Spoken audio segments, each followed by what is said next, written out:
If you have someone in your house who loves Lego bricks, there's an exhibit at Lauritzen Gardens. You've got to see this thing if you haven't already. The pictures are impressive, but seeing them in person, we think is even better. That's something Kayla Thomas can attest to, and she's given us a closer look this morning. Good morning, Kayla. Good morning, guys. I'm having a great time down here because it's really neat to see the pictures of these sculptures, but what's even cooler is to see the way that they just work them into the surroundings here at the gardens. Look up above my head right now. So this is my friend, the corn spider. He was created from nearly 16,500 Lego bricks, 135 hours to build. So we're out in the main floral hall. This is the area, if you're familiar with coming down for the Poinsettia show. This has been transformed into part of the Lego exhibit. Our friend Mia Jenkins is here to tell us a little bit more about it. Well, first let's talk about not the elephant in the room, the butterfly in the room. Tell us about this sculpture. It is the second most intricately designed sculpture that Sean Kenny and his team have ever built. It took more than 675 hours to build this, and it's made from more than 60,000 Lego bricks. But what's mostly important about it is how it showcases the relationship between certain plants and their pollinators. Milkweed provides such an important source of food throughout the monarch's entire life cycle.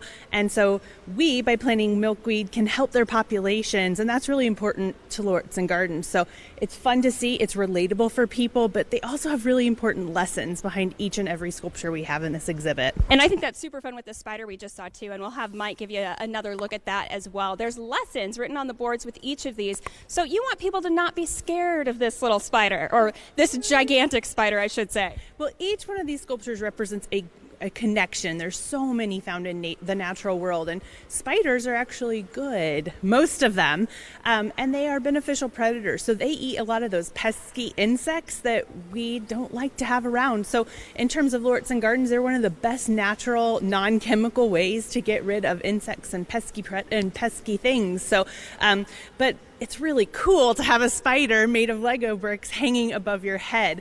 And so we've created a web and used air plants from the horticultural world to represent bugs and some of those things. And so for us, it's really important to have the surroundings feel special, natural, but to showcase these amazing works of art. Well, and we've invited Mike to wander a little bit now to show some of these other deer, and it's really neat how these have kind of settled in. We've got the buck that he's showing right now. He'll move over and show the doe. One of the things that's super fun about this too is there's little tiny birds that are also incorporated there. You said your staff members have contributed to that. Well, we're all kids at heart, and so most of us grew up playing with Lego bricks, and so most of our staff along their lunch breaks have kind of taken the time to create some little things. We call them Easter eggs that they hide for people to find throughout the exhibit. There's a few in the conservatory as well, and little birds hidden there. But playing and that fun kind of natural chaos of free play is part of this as well. And so we have our Lego Brickyard where kids can come and play with their parents or grandparents. You see a lot of kids building together and making new friendships and creating pieces themselves.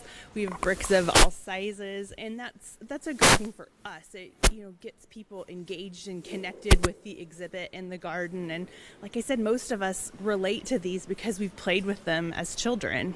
Well, I want to talk about the amateur build, which we've got coming up. But one more question, because people out there probably want to know who's responsible for these sculptures. Tell us about the artist, and if you guys have have you showcased his work before? This is actually the third exhibit that we've had by Sean Kenny and his team.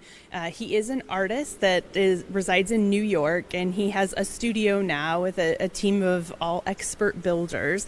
And they have 5 exhibits actually that tour the country. Most of them are tied back to the natural world. We've had great success with these exhibits, bringing people into the garden during the winter months when they might not otherwise think about coming here. But again, because the subject matter is so fun and because the sculptures are so real, I still say I can't believe that these things are so fluid and organic and natural feeling, but made from something that is square and rectangular.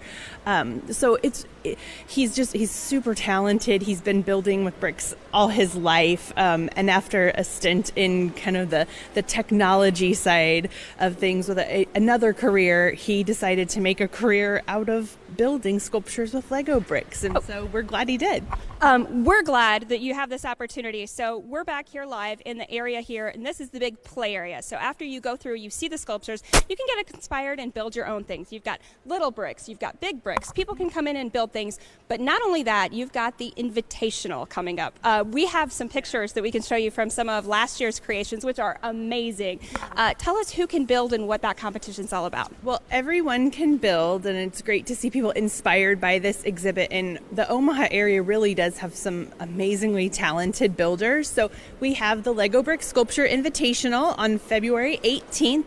It's open to the public from 1 to 4 to view, but you have to register by February 14th in order to participate. The great thing is it's free to participate, open to all ages, and you get yourself in free so you can see the exhibit. You get a chaperone in free if you're under 17 to see the exhibit. So it's kind of a way to enjoy Nature Connects for free, but also show off your building skills. And we've had some amazing things I remember an aquarium from 2013 that was just incredible. We've had the State Capitol building. We've had some different things, botanical themed, which we always like to see.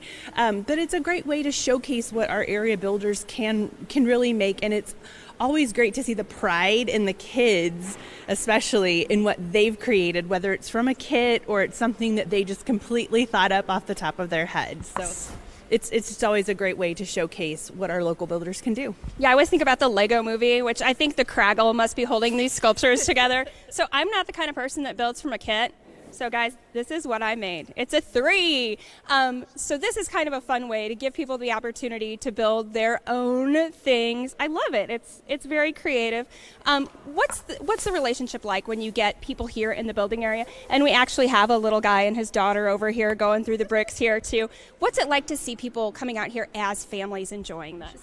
For us, we're always trying to bring people closer to nature in some way, shape, or form, and engage them in activities that really do showcase the natural world, but provide a memorable educational and aesthetic experience. And so, these sculptures are beautiful. There's great messages behind them, but building memories is kind of what it's all about. And so we hope that they enjoy their time here, that they spend a little extra time in the building area rather than just touring the garden, and explore the conservatory and all of those natural wonders. And also the winter garden is beautiful too. So when the temperatures are right, a nice walk outside is always good for the soul. So it feels good in that conservatory. That's where we started the show. It is 80 degrees in there. So there's 14 sculptures. They're throughout. How long is this exhibit here? It's here through May 15th, and it's included with regular garden admission, so it doesn't cost you anything extra to see it. And let's go over the particulars one more time on the for the Amateur Invitational. And also, are there prizes for the builders in that? We do have a selection of prizes. We have kind of a small team of judges that goes around. Some of them are expert builders from the area, and some are garden staff who look at things from the horticulture standpoint. But there's a small selection of prizes for the winners, so free to participate, chance to win prizes, get to see the exhibit at no charge. I think it's a win-win. Well, we were just joined actually by a school group that's back behind us. So you think about the educational component. One more question for you before we let you go. Summer camps. Now's the time to start talking about it, so a word on those. Yes, we just opened registration on February 1st, and we have some great early bird specials through February 28th. It's buy 2 camps, get a third one for free, and then buy 1 camp and get the second for 15% off. So if you're looking to fill time and want to connect kids to science and art and nature during the summer months, it's a great way, and you can register online at our website. Awesome. Thank you so much for your time today, Mia. So great opportunity to come down here now through May, but if you've got that winter fatigue, it's a great time to get out here, get in the gardens, take a look at some of these beautiful sculptures. Mike and Mary, I'm extending the invite to you. Come join me. It feels great in here. Okay. I'd love to. It feels like you're in a sell. different country. Yeah, no kidding. Thank you, and thank you, Mia Kayla. for us, too. And if you all want to see more of the Lego brick sculptures, or if you have a question about the exhibit, Kayla is heading to Facebook Live right now. Check it out on our page, Morning Blend Omaha. She's going to give you some more updates. I like that. Some extended coverage there. That's right. Instead of a website,